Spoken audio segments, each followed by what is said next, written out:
What's the scariest encounter you've ever had with a stranger? The night my boss screamed at me in front of the entire team, I thought humiliation couldn't get worse. He accused me of failing to deliver a report I had already sent. My coworkers stayed silent, pretending to type, while I stood there burning with rage. When I got home, my mother was waiting, furious because I had missed my sister's birthday dinner. She claimed I cared more about my stupid job than family, and when I tried to explain, she slammed her door. I ended up sitting alone at the kitchen table, drowning in cold silence and leftover cake. The following week, exhausted and angry, I decided to take a walk at midnight. I told myself I needed fresh air, but the truth was, I wanted to disappear.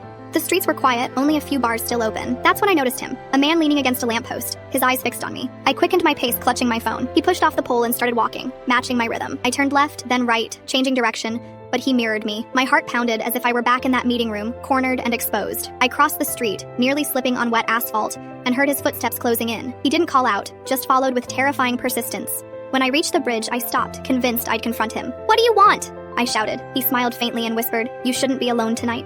His tone wasn't threatening, but the certainty in his words pierced me deeper than any insult. I pulled out my phone, pretending to dial, but the screen was dead. He stepped closer. His jacket smelled of smoke and something metallic. "I know where you live," he murmured. My knees weakened, and suddenly I was that little girl again, listening to my parents fight through the wall, powerless to stop the storm. Before I could move, headlights cut through the darkness. A car slowed down. It was my friend Carla. She had texted earlier asking if I wanted to grab drinks, and when I didn't answer, she went looking for me. She rolled down the window and yelled, "Get in!" I rushed to the car, slamming the door. The man didn't run. He just stood there, staring, as if my escape was only temporary. Carla drove fast, asking what had happened, but my voice wouldn't come. My throat burned, my hands shook. I turned to look back, and he was still visible, shrinking in the distance, yet unshaken, like he knew he had already left something inside me. At Carla's apartment, she poured me water, urging me to talk. I finally told her everything: my boss's cruelty, my mother's rejection, and now this stranger who had invaded the last piece of space I thought was mine. She admitted she had overheard my boss mocking me weeks ago and had stayed quiet because she feared losing her job. Her confession stung. Even she, my closest ally, had abandoned me when I needed her. I wanted to scream, but exhaustion pinned me down. Carla offered her couch, and I accepted, too afraid to go home. As I lay there, I realized I wasn't only running from that man on the bridge. I was running from every betrayal, every silence, every person who chose their comfort over my safety. Sleep never came. Every time I closed my eyes, I saw his face, his calm certainty, and the way he claimed knowledge of my life without ever asking my name. I don't know if he truly knew where I lived,